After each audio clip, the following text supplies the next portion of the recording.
Hello YouTube, and welcome back to another Bedtime Stories. Here with me, we have the Unknown Trainer family. Say hi, guys. Hi. Alright, for tonight's story, we have Unknown Trainer Mom, who's gonna help us read the story tonight. Let's get started. Hi guys, for tonight we have a book called Farfalina and Marcel. The rain fell all morning and it splattered on the pond and splashed on Farfalina's leaf. She found a dry spot and ate it. "Hey," said a little voice, "you're eating my umbrella." Farfalina peered over the edge. A small gray bird was huddled underneath. Farfalina liked his soft feathers and his gentle eyes.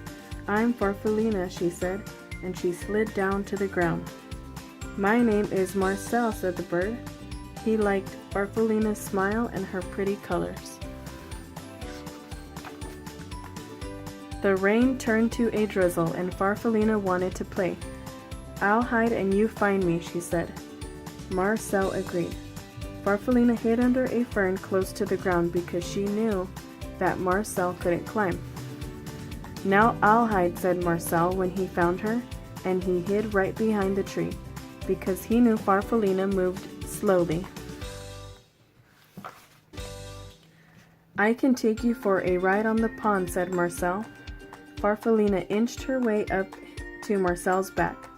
"You tickle," he said, and he slipped into the water. Farfalina giggled. "There's so much to see," she said. Farfalina and Marcel played together every day. They liked the same games and they liked each other. But one day Farfalina was not herself. "I'm not sick," she told Marcel.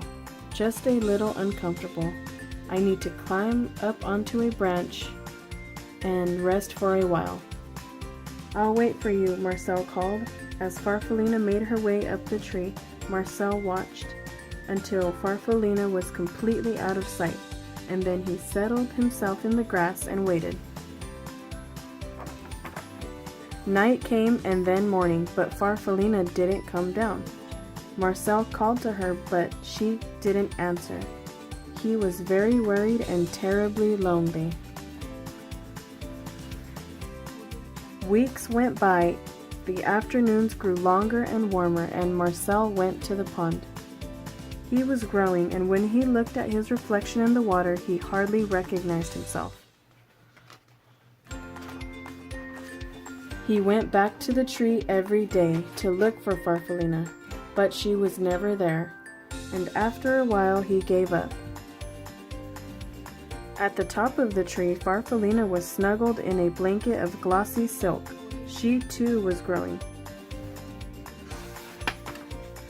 The sky was blue and clear.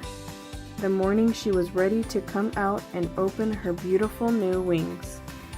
She had no idea how long she had been up in the tree, and she floated down to find Marcel.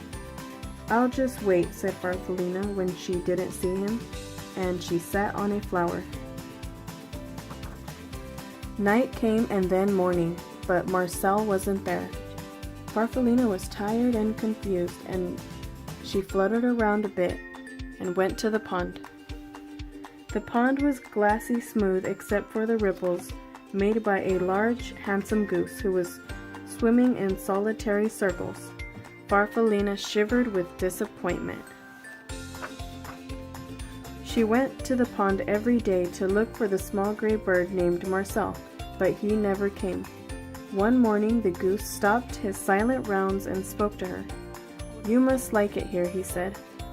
Farfalina fluttered a bit. "I've been waiting for a friend," she said sadly, "but I don't think he'll come." Marcel liked her smile and her brilliant colors. "I know how you feel," he said. "I lost a friend too. She just vanished into thin air." Farfalina liked his sleek feathers and his gentle eyes. "A ride around the pond might cheer you up," Marcel said. Farfalina thought it would, and she settled herself on Marcel's back. It's funny, Marcel said, but I feel as though I've known you for a long time. I was just thinking the same thing, said Farfalina. My name is Farfalina. What's yours? Marcel stopped suddenly. He beat the water with his strong wings. Then he swam around and around and around. It's me, Farfalina, he shouted. It's me, Marcel. Is that really you? It is, Farfalina shouted back, and they looked at each other and laughed. By evening they had explained everything, and they fell asleep, smiling at the stars. Farfalina and Marcel spent the rest of the summer playing just as they had before. Marcel was careful not to fly too fast because he knew Farfalina couldn't keep up. And Farfalina didn't hide in the flowers because she knew Marcel would never find her. And when the leaves on the trees around the pond turned red and gold, they decided to go south. Together. Alright, that was a good story. If you guys like the story for tonight, hit that thumbs up, hit that subscribe button. If you have a favorite bedtime story, let us know on the comments below. Till next time, this is Unknown Trainer Family. Say bye, guys! Bye!